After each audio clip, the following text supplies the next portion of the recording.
Howdy.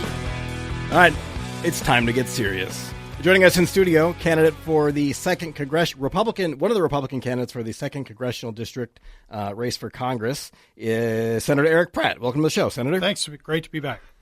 All right, what number is your district right now? So it is the second congressional district. What about your Senate district? My Senate district is Senate District 54, so it's most of Scott County. It's Shakopee, Prior Lake, Jordan, and 4 townships. Okay. Good area. Oh, it's a great area. Yeah. I grew up in Prior Lake. My mom was a teacher in Shakopee for 25 years, and that's been home for a long time. So who are you, and why are you running for Congress? So I am Eric Pratt. I currently serve in the Minnesota Senate, representing most of Scott County, as you just heard.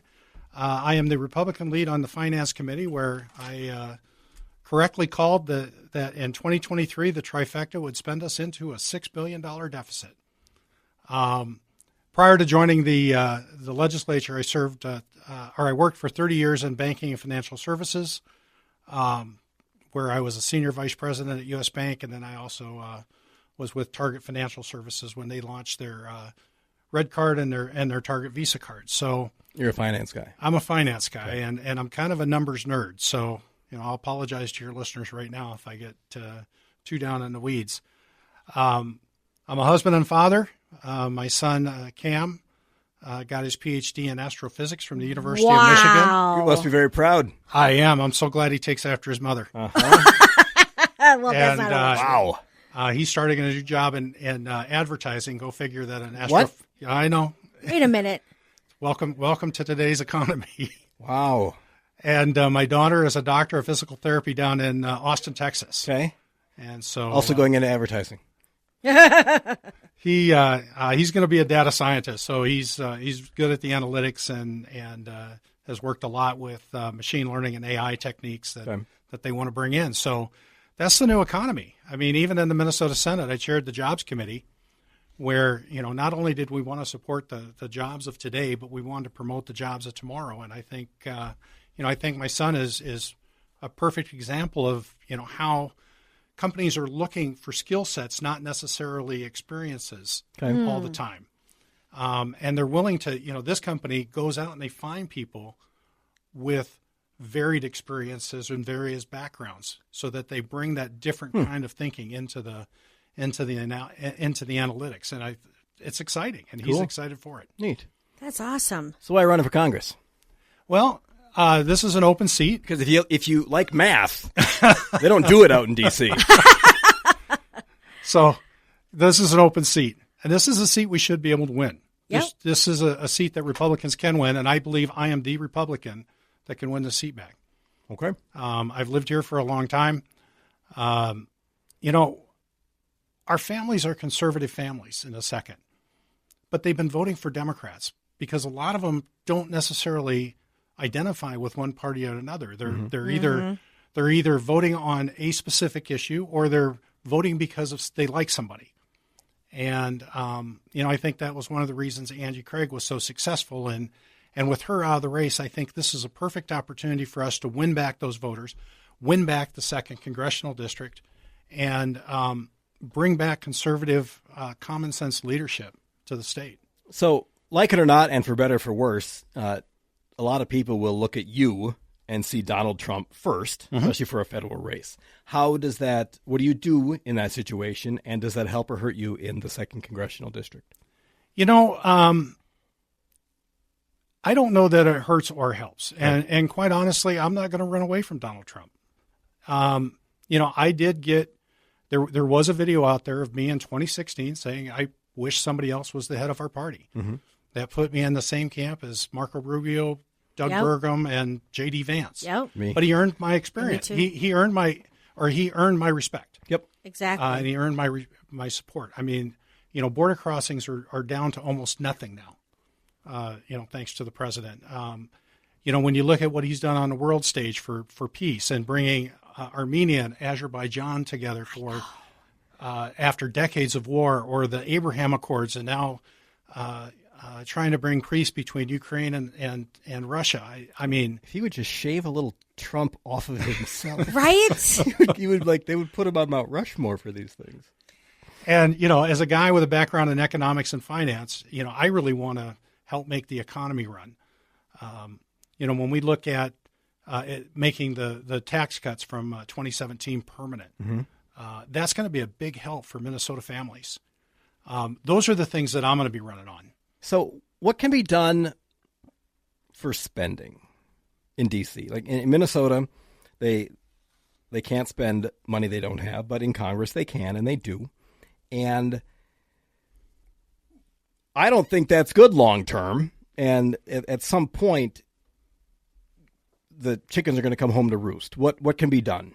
What can be done? What's the responsible way of trying to get a thriving economy and not spending a ton of money we don't have in D.C.? Well, there is, to your point, there's a lot of things in the federal budget that are really considered untouchable, right? Or non-discretionary. And, I really appreciate the efforts that DOJ did to go through and try to find some of that wasteful spending early on. In fact, I authored a bill in the legislature to create something very similar here in the state, because I think we've got a lot of waste, and certainly we all know we have a lot of fraud. At least $1 billion. At least $1 billion. And so I appreciate that. But at some point in time, we have to realize we have a taxing problem, not a spending, or we have a spending problem, not a taxing problem.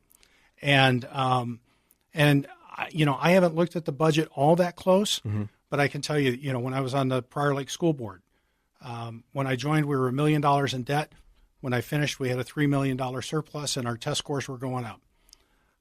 When I was in the majority in the Minnesota Senate, we wanted to give tax breaks, but we were blocked by a Democrat House and a Democrat governor. But we didn't spend crazy, and we had a record surplus that got spent as soon as the trifecta took over. And so I've got a background of being able to do that.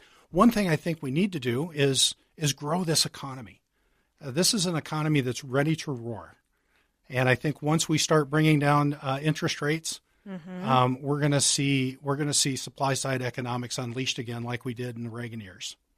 And with that too, I completely agree with you on the interest rates, and especially like the mortgage rate, that it's still sitting around 7% right now, is frustrating. And I think here in Minnesota too, it's like even more frustrating because people want to buy houses, like the demand is up there, but I think that trickles down to other things that are going on where people are like, well, if it's 7% for a $300,000 home, I could spend that $300,000 home on the other side of the river, lower property taxes, all this other kind of stuff, and have it eventually kind of come down. But I think that also like what you said, like business borrowing and other things, like it affects so many more things than what you just see at face value on interest rates. But also too, I think the economy is like just waiting. You can feel it. Like there's not investment in capital. There's not new things starting as quickly as if interest rates were down. So I think that's a great point that you bring up. And not every voter is going to see that, but it's really important. Your time on the Prior Lake School Board, I was unaware of. I think that is such good experience for somebody. You've got that local type of political experience and how a small board kind of runs and works. And then you went to the legislature, brought that experience there. How can that experience also help you in Congress? Because there's a lot of talk about education just on the state level, but the federal level as well. How do you think that will help you in Congress? I think it's going to be a big help. And what I can say is my experience on the school board, my experience in the legislature, my experience in the corporate world have all helped me.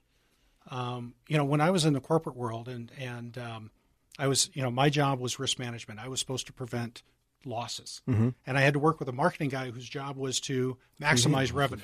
Right. And we had to come together. And I never, ever wanted, my decisions to get kicked up to a higher level. So I figured out how to work with people that I disagreed with and to find common ground. Maybe I didn't get everything I wanted. Sure. My dad used to say every bucket of water starts with a drop. Nice. And so I take that approach to things. Is if I can see whether I'm moving ahead, I might have to give something I don't like, and hopefully it's something that's not of great value to me. And I really, when I negotiate, I really focus on that. What can I live with? Can I get something long-term if I give them something short-term? All right. What's your website, and how can people get a hold of you or get informed or learn more about you? So the website is www.ericprattmn.com. I'm on Facebook at ericprattmn.com, Twitter or X on ericprattmn.com. As you can tell, I'm a marketing guy. I make everything the same. And That's good. The website is open for donations. All right.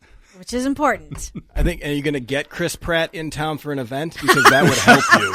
I think a great deal. I sent him a text. We'll see. Okay.